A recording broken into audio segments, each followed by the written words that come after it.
आज मैं CSS preparation schedule एक शेयर करूँगी कि अभी जो टाइम है उसके हवाले से अगर हम देखें तो किस तरह से हम एक इफ़ेक्टिव प्रिपरेशन स्केड्यूल बना सकते हैं, रूटीन बना सकते हैं।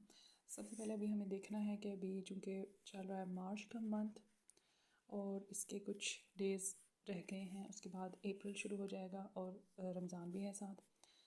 तो अभी अगर हम ऑनवर्ड इसका देखें कि कितना टाइम रह गया है तो ऑलमोस्ट हमारे पास अप्रैल मई जून जुलाई अगस्त सितंबर अक्टूबर नवंबर दिसंबर और जनवरी 10 मंथ्स, हम फेब को तो बिल्कुल छोड़ देते हैं, 10 मंथ्स तकरीबन हमारे पास इस वक्त हैं। और अगर हम देखें तो आई बिलीव कि आपका 7 to 10 मंथ्स है, ये एक अच्छा टाइम है CSS की प्रिपरेशन के लिए। और अभी जो टाइम अवेलेबल है 10 मंथ्स, ये तो बहुत ही बेहतर एक यानी कि आप रॉ से या स्क्रैच से भी अगर आप शुरू करेंगे तो इतना टाइम जो है वो बहुत इफ़ेक्टिवली इसमें अच्छी तैयारी की जा सकती है, along with completely like optionals भी, कंपल्सरी भी, और फिर साथ में जो है वो आपकी राइटिंग प्रैक्टिसेस भी, हर चीज़ आप इस दौरान में 10 मंथ्स तक बहुत ही इफ़ेक्टिवली उसको प्रिपेयर कर सकते हैं। अच्छा, तो इसमें अगर हम सबसे पहले देखें तो हमें थोड़ा सा सब्जेक्ट्स के बारे में देखना है। कंपल्सरी में अगर हम देखें तो हमारे पास 6 सब्जेक्ट्स होते हैं, यानी कि वो सब्जेक्ट्स हैं कंपल्सरी जो कि जिनके पास हमारे लिए कोई चॉइस नहीं है कि हमने उनको रखना है नहीं रखना, हमें उन्हें हर सूरत ऑप्ट करना है। और वो 6 सब्जेक्ट्स होते हैं और हर सब्जेक्ट जो है वो 100 मार्क्स का होता है, यानी कि 600 मार्क्स के आपके कंपल्सरी हो गए। तो नंबर 1 कंपल्सरी में है आपका इंग्लिश एसे आ जाता है। नंबर 2 इसमें आपका आ जाता है प्रेस इन कॉम्पोजिशन।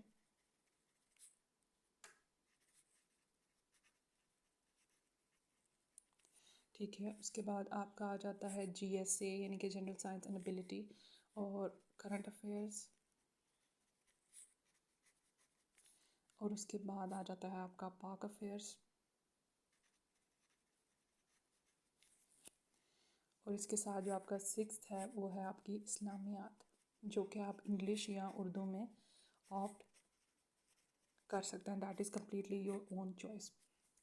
ये जो 3 पेपर्स हैं GSA, करंट अफेयर्स और पाक अफेयर्स का, ये आपकी जो GK है यानी कि जनरल नॉलेज के पार्ट हैं तीनों, और इन तीनों में का जो क्यूमुलेटिव स्कोर है वो आपका पासिंग होना चाहिए। अगर एक किसी में बहुत कम भी है तो that does not matter much, but of course numbers तो किसी भी सब्जेक्ट्स में कम या ज़्यादा हो मैटर करते ही हैं।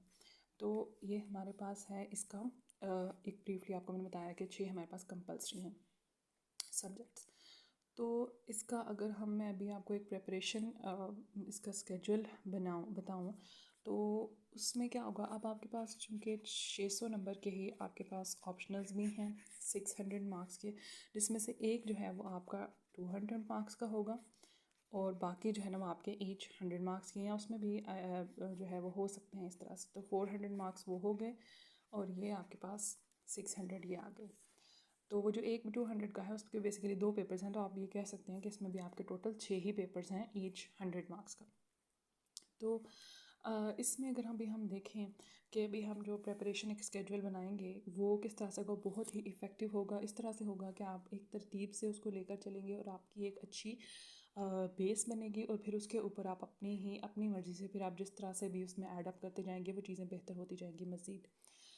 तो ये चूँकि चीज़ें मैं अपने एक्सपीरियंस से बता रही हूँ कि किस तरह से हमें जो है वो किस टाइम पे क्या चीज़ करनी, ये इसका आइडिया होना बहुत ज़्यादा ज़रूरी है, क्योंकि हम बाज़ तो रैंडमली चीज़ें शुरू कर देते हैं और फिर हमें बाद में एहसास होता है कि हम इस पॉइंट पे अगर ये चीज़ जल्दी कर लेते हैं या ये चीज़ इतनी जल्दी ना करते, इसको एंड पे करते तो चीज़ें ज़्यादा बेहतर हो सकती हैं। कौन सी चीज़ें हैं जो आपको साथ साथ करनी है, और इंटरेस्टिंगली कुछ ऐसी चीज़ें हैं जो कि आपको इन 12 सब्जेक्ट से पहले करनी है, वो आपको बहुत कम बताई जाती हैं, but I will definitely tell you कि वो जो चीज़ें हैं जो कि इन 12 सब्जेक्ट से पहले आपको आनी चाहिए, आपको पता होनी चाहिए, वो क्या हैं।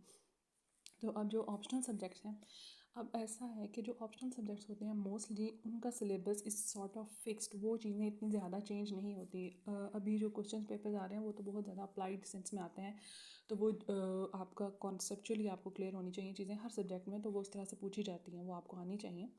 लेकिन इसका कंटेंट बहुत ज़्यादा वेरी नहीं करता इन ऑप्शनल सब्जेक्ट्स का भी अगर हम देखें तो इसमें जो मेन जो आपका 200 मार्क्स का है वो IR या फिर आपकी पॉलिटिकल साइंस होगी। तो इसमें आपकी कुछ चीज़ें होती हैं जो कि आपकी करंट अफेयर्स वगैरह से या इन तरह की चीज़ों से रिलेट करती हैं, लेकिन आपका एक पेपर जो होता है वो उसका कंटेंट ऐसा चेंज नहीं होता जो कि पेपर 1 होता है आईआर की। तो उसमें आपको यानी कि जो ऑप्शनल्स हैं उसमें आपको बहुत ज़्यादा चीज़ें बदलती नहीं नज़र आती। तो इस वजह से जो मेरा प्रिपरेशन एक स्केड्यूल होगा या मेरी एक रूटीन होगी, उसमें सबसे पहले मैं रखूँगी ऑप्शनल्स की प्रिपरेशन को, ऑप्शनल्स की प्रिपरेशन, उसके बाद कंपल्सरी की प्रिपरेशन, और उसके साथ ही फिर मैं इसको जो है वो करूँगी। साथ साथ इसके चीज़ें जो आपकी इंग्लिश प्रेजेंट कंपोजिशन की चीज़ें हैं वो होंगी, और उसके साथ ये भी आपकी राइटिंग प्रैक्टिसेस भी होंगी और इस तरह से होंगी। तो ये तो अभी एक ब्रीफ सा एक इंट्रोडक्शन था कंपल्सरी और ऑप्शनल्स का। इसके बाद जो है वो मैं आपको नेक्स्ट उसमें वीडियो में बताऊंगी कि हमने जो एक स्केड्यूल रखना है वो किस तरह से होगा।